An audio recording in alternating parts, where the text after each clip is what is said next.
Welcome to the bold analysis.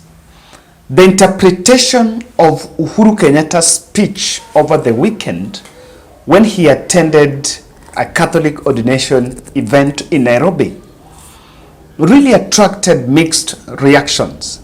And do you know that it is the same day that a story emerged that Muhoho Kenyatta was coming out to face off with William Ruto in the 2027 general election? With Kenyans have been weighing that, why don't you give us Muhoho and Matiang'i in the fold so that we send Ruto home? And so the nation team looked for Murathe, and Murathe revealed what exactly Uhuru Kenyatta meant. And also in this video, I will show you the details why Muhoho ticket with either Matiang'i or Kalonzo has a potential of breaking William Ruto's term. Ladies and gentlemen, I want to remind you about our April project. We are going to support 50 elderly women in Kano on Saturday 13th. We are 3 days to that, and we are banking of your support. This is our April project. We are targeting to buy them foodstuff, blankets, and some mattresses. Of course, those were in need because they're different. And this is the women you're seeing in your screen here. One of us has been donating some food, unga, to them. So you're also seeing them having that unga. Wamekuwa kipawa hizo unga. So they've been given like 2 in a month, but that is also not enough. So that is why we decided that this time we are going to add into that, supplement that effort, and at least support that this group of elderly women. I'm so grateful. I'm so grateful, guys. I know I've been seeing those messages, but I may not respond to all one-on-one. But through this platform, I still come back to say asanteni to those who've been responding to this call. I know very well that we are going through, I think by yesterday I had a deficit of around 90. Now I think I'm around 76, 75 there. Yes, a deficit of 75,000. I believe we will be able to achieve, and kindly let's contribute, let's support and see this coming to a good success. This is our 11th project for our new members. By the way, this is our 11th project. We've done 10 projects in the past. Now, Uhuru Kenyatta lashed at traitors, and he said that there are people he helped that then dished him at the hour of need. And without any guess, I just want to point to you some 5 politicians that Uhuru Kenyatta picked from the ranks and made their careers. Number one in that list is Justin Muturi. Justin Muturi in 2007 even lost a parliamentary seat in Siakago, and then worked under Uhuru Kenyatta with bid-Murathe in Uhuru Kenyatta, I think it was Uhuru Kenyatta's foundation or something. So he grew through the ranks, and even in 2013 he didn't get a seat, and Uhuru Kenyatta picked him as the speaker. So for the 2 terms that Uhuru Kenyatta was a president, Uhuru Kenyatta picked Muturi as a speaker. So you cannot, and you see when he was saying in that podium, the people that have really betrayed him, he spoke about the fellows. Muturi, even to the last day, even by the time William Ruto had a fallout with Uhuru Kenyatta, there's some people that were ejected from those posts. And was that person? That was Muturi, was not even ejected. Number 2 is the Sabina Chege and the Sabina Chege and Kanini Kega. These were fellows that Uhuru Kenyatta banked and trusted that they will be able to bite the bullet for him. But after that election, what happened? He was even nominated. She was nominated. And then Nani was even supported to Ayala. But after that, they came out, and even there is no problem shifting to Kenya Kwanza. But the grand betrayal was, after shifting to Kenya Kwanza, you tried to take that party that belonged to the former President Uhuru Kenyatta. And it was being used to conduct a forceful eviction on that party. The other one is Aden Duale. Aden Duale was a majority leader. I know very well Aden Duale was a URP, was a member of the URP, even before, by the time URP merged by the time URP was with the TNA. But he also was also a majority leader for the 2 terms until he was replaced last minute when there was that fallout. But also with Uhuru Kenyatta to the latter. I remember the day that Uhuru Kenyatta came out when some goons were sent to take over the party structure in Kileleshwa. I saw Aden Duale lashing at the former president. And the other person that people don't want to say, William Samoei Ruto is a president in 2022 because of Uhuru Kenyatta. And I have a very straight answer. In 2013, there was a discussion of taking Eugene Wamalwa or Mudavadi as Uhuru Kenyatta's running mate. And I think Mudavadi was even supposed to be the candidate, then deputized by Uhuru, then they changed. Then by the time they picked Uhuru Kenyatta, they picked William Ruto as the running mate, so many things happened. Number one, for the ICC cases to drop, by that time, William Ruto did not have the financial muscle to even bulldoze his way through those cases. So it's highly reported that it is Kenyatta family that really chained Ruto out of the ICC traps.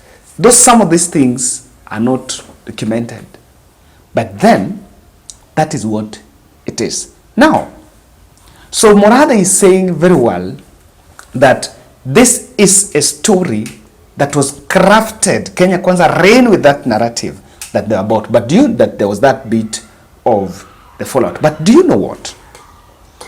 The very, very Saturday, Uhuru Kenyatta drove to Raila's residence. The very evening. And there was an evening meeting. Remember, Raila had been home, has been actually taking a rest home after the 2 weeks Europe trip. He was in Europe for 2 weeks. So he came back and was just taking a rest home. And there was bit of that meeting, and it's really Uhuru Kenyatta. Murathe is saying Uhuru Kenyatta is fully behind Raila Odinga's African Union chairperson bid.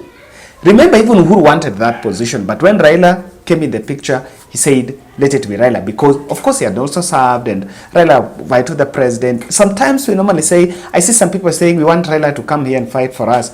I think Raila has always fought for this country. And if he can get that African Union post and retire with it, so be it. I think there is nothing wrong with that.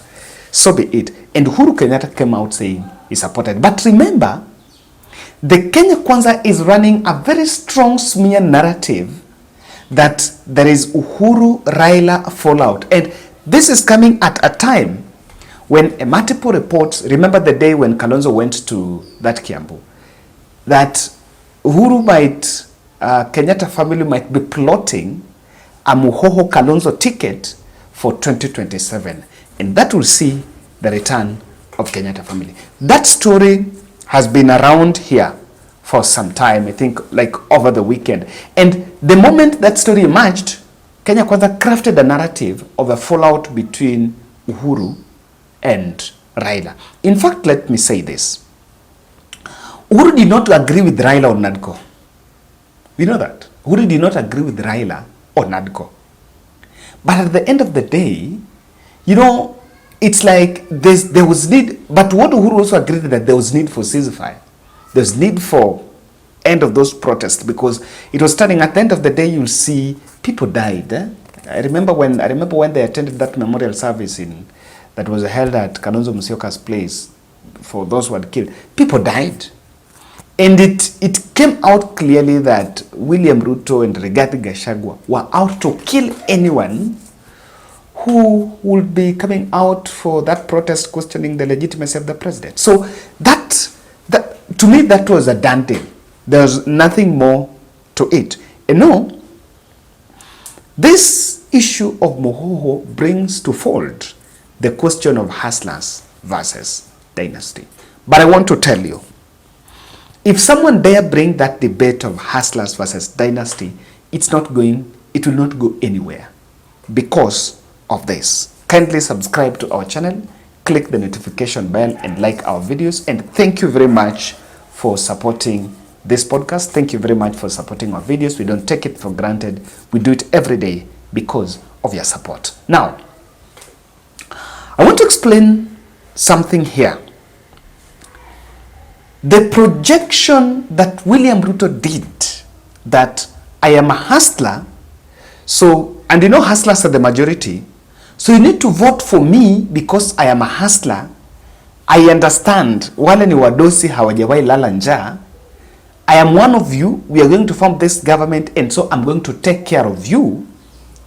That projection has been betrayed. And it will not be politically potent, it will not be politically viable to go back to tell the hustlers that I am a hustler. Remember now, there is no hustler. Ruto is you cannot be a sitting president, then you go to tell people I am a hustler. So there is no hustler. If Ruto cannot still be a hustler with all the presidential motto and all that, unless we have another definition of hustlers. But that is not even the point. The point here is we brought in a hustler to take care of us, and the hustler has become more dangerous than even that dynasty. That is why they have been comparing Uhuru tenure and Ruto tenure.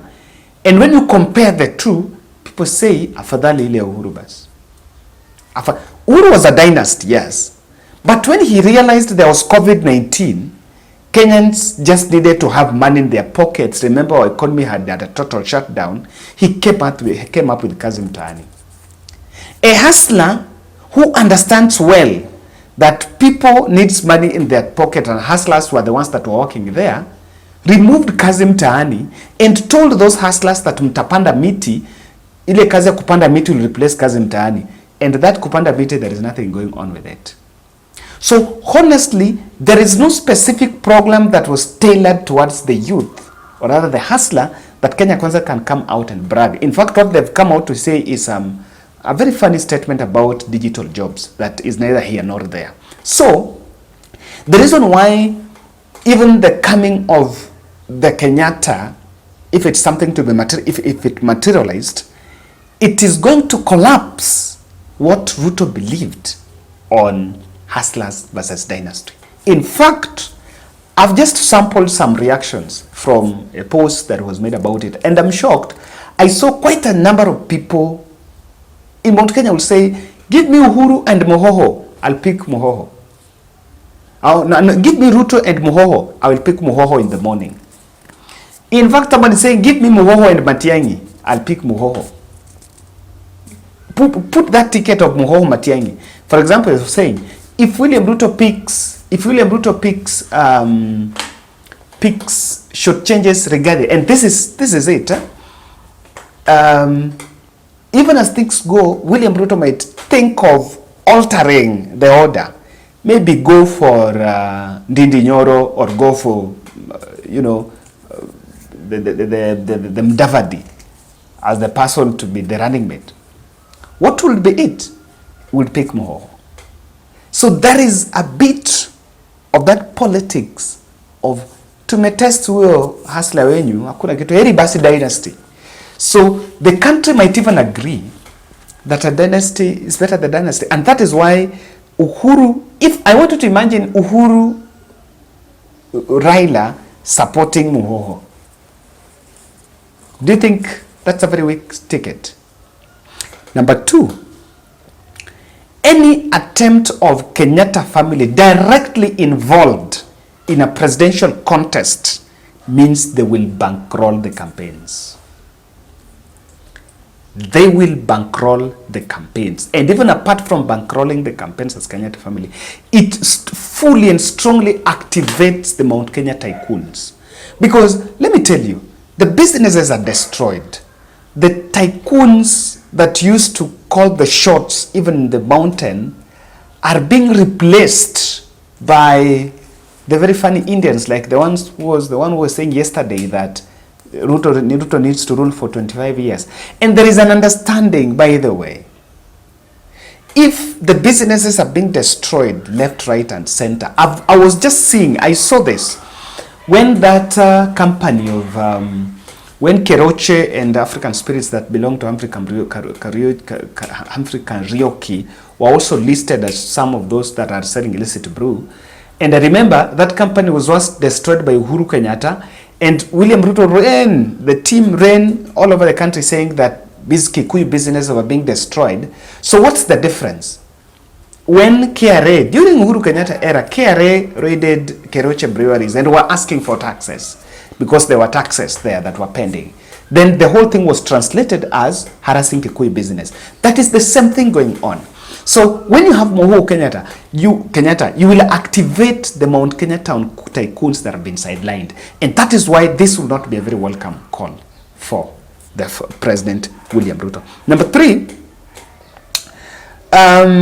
any attempt to crash the ticket using state machinery would backfire by attracting sympathy. Let me tell you, the reason why Kikuyu community, quite a number of citizens, especially the senior citizens, stick with Uhuru Kenyatta is because of that sympathy. I want you to imagine a farm of the former president being raided.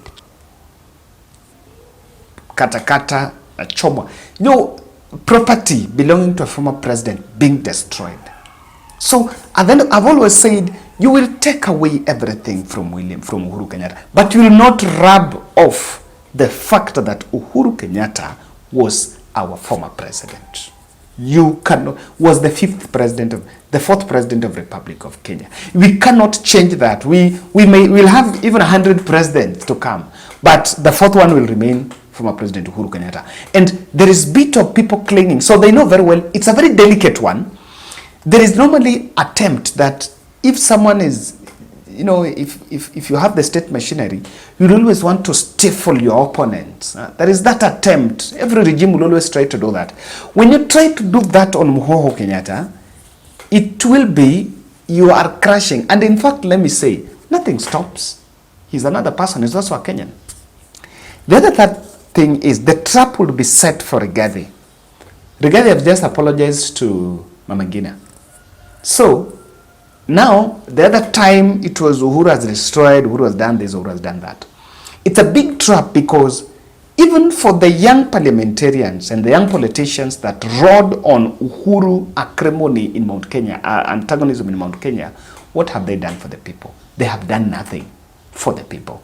And clearly I am seeing, my pointer here is, the narrative of Uhuru Ruto fallout was crafted immediately this discussion about Muhoho came into the picture. Thank you.